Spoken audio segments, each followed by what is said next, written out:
three great players all to go to one team, and Pat Riley's got to be so happy with that. Now again, it's the fill-in process behind them that's going to determine whether they, really contend for an NBA championship or not. Man, it's also the dynamics and the chemistry, and you and I talked about it in the first game. Joel Myers along with Kevin McHale. It's one thing to have dinner together and talk about it. It's another thing to live together because, as you know, you see more of your teammates, the coaches, and the guys in the film room than you see of your own family members during the course of a season. I agree. And are you genuinely happy when your teammates have good games and get on rolls? And are you genuinely there for them and saying, hey, man, look, you got it rolling? And again, sacrificing your game to just allow them to really look good. And Patrick Patterson ran a little play for him. He shot a 16-footer, 18 feet. Just a little long. Just a hair long. He was all juiced up in there.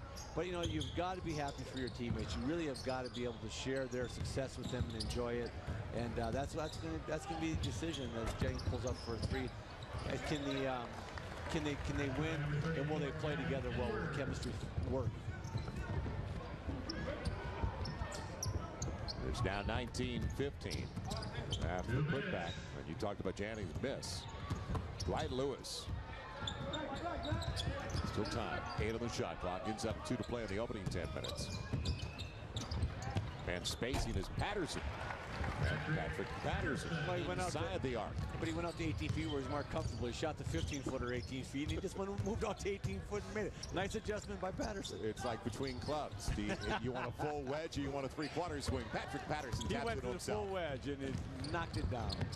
Blake Ahern gets it out. And Gary Forbes onto the floor for the first time. Footwork looked pretty good. The finish, that's another story. Yeah, $1 million move, 10-cent finish. He's the rookie out of UMass. A young man from Panama who played his high school basketball in Brooklyn. Edwards shows some range. Gavin Edwards, the rookie out of UConn. First shot is rising up and making a long jump shot. Grew up in Gilbert, Arizona. Now playing for some Summer League edition. Almost thrown away, but Johnson with the right spike at the right time. And it was going to be a 3-second violation if he didn't go up with it.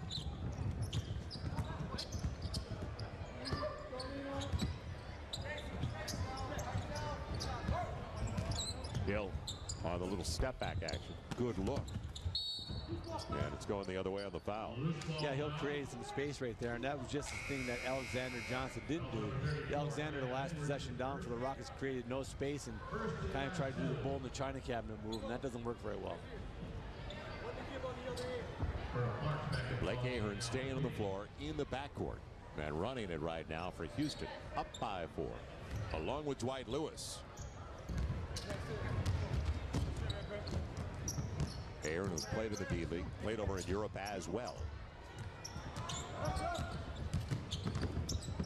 Now, pass inside for Johnson, getting away. Yeah, Johnson has got to keep on rolling hard. Don't stop in that no man's land. Get to the front of the rim, and Blake was expecting him to keep on rolling hard, and Joel, and he kind of stopped a little bit short, and pass went by him. Alexander Johnson, with NBA experience, taken to the 2006 draft, 45th overall out of Florida State. The other Johnson gets picked, but a late pick at that. Man, they call it on Edwards on the moving screen.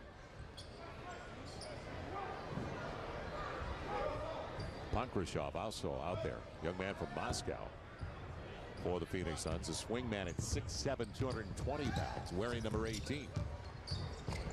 Blake Ahern got the contact and headed to the free throw line, where all he did was hit 95% of his attempts during his college career at Missouri State in Southwest Missouri. Didn't he have one of those crazy statistics where he's like missed one? And it came on his last career attempt of his college career. Yeah. Isn't that unbelievable? I mean, I'm telling you, that is odd. That's just one of those things you remember. The guy like never misses from the free throw line. St. Louis native, played at DeSmet Jesuit High School. Probably about a 5-minute ride from the high school that gave the NBA David Lee. Chaminade College Prep. Now, we had to talk about Missing 95%, and he's Vegas NBA Summer League on it. Guys in here, and they're gonna play a little bit differently. I think they're gonna look at specific things. They're really looking right now, Joel. How does Patrick Patterson and Chase Buninger play together? Because they're gonna play next year. They're gonna have moments on the floor next year where they're both gonna be out there. So I think Houston's very comfortable with their Summer League team. Well, you bring up a valid point, though. You're looking at two guys that could be potentially in your first 8 or 9. Correct. Yeah, both rotation guys. Blake Ahern outside and picked up. Johnson after it.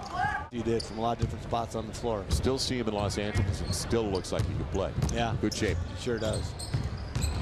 22-17, 5-point game.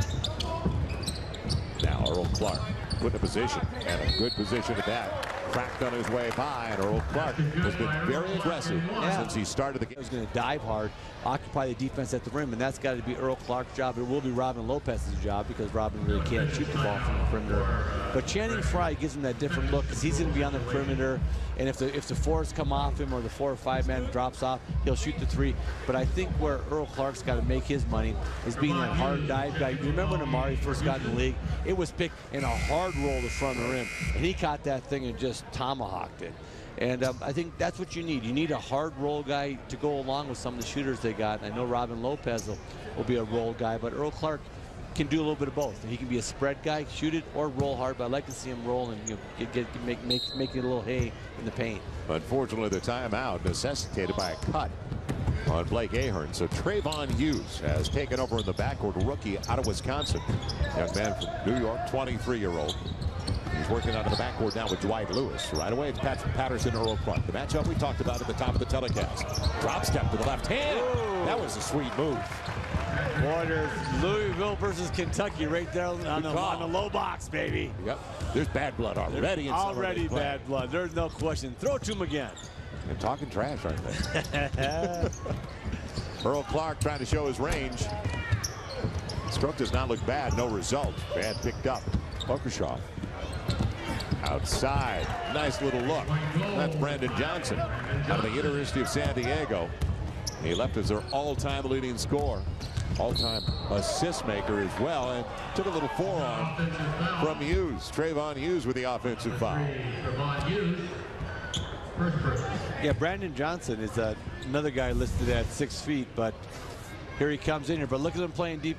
Well, I don't know about that. That's kind of a rough call. Yeah, did he get there? Fell down. No, not really. Right.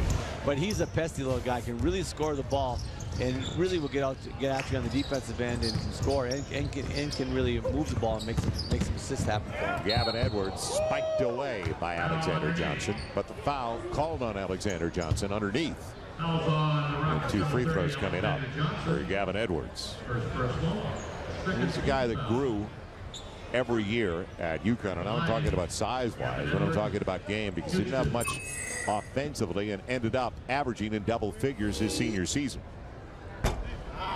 Yeah, another guy that spent his time in college working on his game and getting better, and he got better every single year, right? And now he's got to figure out kind of a pro game, a pro position for him. What is he? Is he going to be a kind of a spot up 4-man? Is he going to be able to defend and bang and push? Is he a European guy? He's another guy here that's going to have to impress some people if he wants to go on and continue to play and get paid. Now you're finally going to get paid to play basketball.